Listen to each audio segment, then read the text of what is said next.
판사가 내 서류를 그냥 찢어버렸다고? 스토킹 잠정 조치 대법원 판례 해설. 여러분, 혹시 이런 상상 해보셨습니까? 내가 억울해서 법원에 다시 한번 봐주세요라고 항해 서류를 냈는데 그 결정을 내렸던 판사가 너 자격 없어. 안 돼. 이러면서 그 서류를 그냥 휴지통에 넣어버린다면요? 에이, 설마 법원이 그러겠어? 싶으시죠? 그런데 놀랍게도 우리 법원 실무 현장에서 종종 일어나는 일입니다. 오늘은 스토킹 처벌법 위반으로 잠정 조치, 즉 접근 금지나 유치장행 처분을 받으신 분들이 꼭 아셔야 할 절차적 권리에 대해 이야기해 보려 합니다. 최근 대법원에서 아주 의미 있는 판결이 하나 나왔거든요. 법원, 너희도 절차 지켜라 라며 1심 법원을 따끔하게 혼낸 사건입니다. 오늘 이 영상 끝까지 보시면 억울한 상황에서 내 방어권을 어떻게 지켜야 하는지 확실히 알게 되실 겁니다. 자, 사건 속으로 들어가 보죠. 주인공은 40대 남성, 우리 편의상 갑씨라고 부르겠습니다. 갑씨는 헤어진 연인에게 연락했다가 스토킹 신고를 당했고 법원으로부터 잠정 조치 결정을 받은 상태였습니다. 그런데 2025년 10월 2일 청천벽력 같은 통지서가 날아옵니다. 잠정 조치 기간 연장 결정. 아니, 내가 뭘 더 했다고 기간을 연장해? 갑씨는 너무 억울했습니다. 그래서 법이 정한 대로 따져보기로 했죠. 이걸 법률 용어로 항고라고 합니다. 갑씨는 끙끙대며 항고장을 썼고 10월 15일에 법원에 제출했습니다. 그런데 여기서 문제가 하나 생깁니다. 보통 항고는 결정 통지받고 7일 안에 해야 하거든요. 갑씨가 낸 날짜를 보면 얼핏 봐도 7일이 넘었을 가능성이 큽니다. 그러자 항고장을 받아든 1심 법원 판사님, 이렇게 생각합니다. 아니, 날짜 다 지나서 냈네? 이걸 굳이 상급법원, 항고부에 보낼 필요가 있나? 그냥 내가 기각해. 결국 10월 17일 1심 법원은 기록을 위로 보내지도 않고 자기 선에서 갑씨의 항고를 기각해버립니다. 갑씨는 황당했습니다. 아무리 내가 늦었어도 판단은 윗선에서 해줘야 하는 거 아닙니까? 라며 대법원에 재항고를 하게 됩니다. 자, 여기서 변호사인 제가 짚어드릴 핵심 쟁점은 이겁니다. 과연 1심 법원이 요건이 안 맞다는 이유로 항고를 스스로 기각할 권한이 있는가?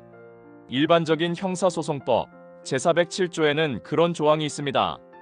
항고가 법률 방식에 위반되거나 기간이 지나면 원심법원 1심이 기각한다. 이걸 근거로 1심 법원은 관행적으로 일 처리를 해왔던 거죠. 하지만 스토킹 처벌법은 다릅니다. 이 법은 피해자 보호와 신속성을 위해 만들어진 특별법이라 절차 규정이 따로 있거든요.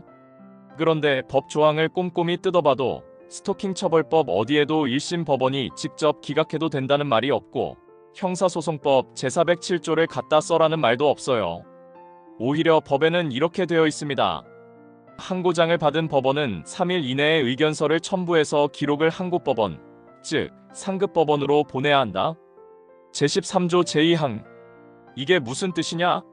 서류가 엉망이든 날짜가 지났든 반성문을 찢을지 말지 결정할 권한은 오직 상급법원에만 있다는 겁니다. 1심 판사님, 월권하신 겁니다. 결국 대법원은 어떻게 판결했을까요? 네, 갑씨의 손을 들어줬습니다. 아주 통쾌한 결론이었죠. 대법원은 1심 법원의 기각 결정은 위법하다라고 못 박았습니다. 그리고 이 사건을 다시 관할 법원인 대전지방법원 합의부 항고심로 보내서 제대로 판단받게 하라고 명령했습니다. 이게 왜 중요하냐고요? 어차피 기간 늦어서 기각될 거 똑같은 거 아니냐고 물으실 수도 있습니다. 하지만 누가 기각하느냐는 하늘과 땅 차이입니다. 실무 팁을 하나 드리자면 변호사들은 바로 이 틈을 파고듭니다.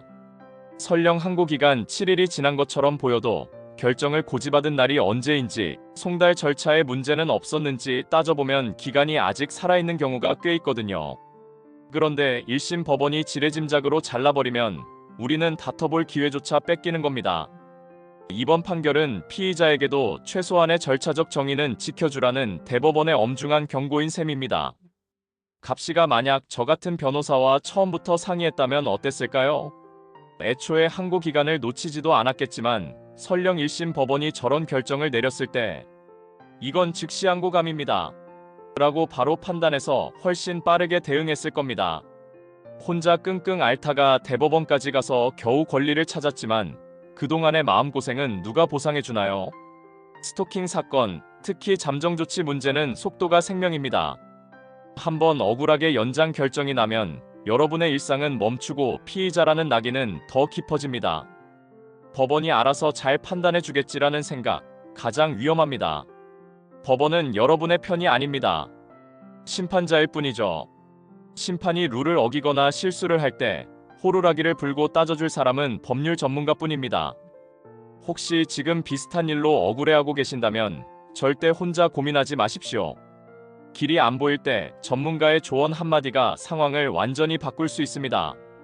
오늘 영상이 도움이 되셨다면 구독과 좋아요 부탁드리고요. 궁금한 점은 댓글이나 더보기란의 연락처로 문의 주시면 제가 직접 확인하겠습니다. 지금까지 여러분의 든든한 법률 파트너였습니다. 감사합니다.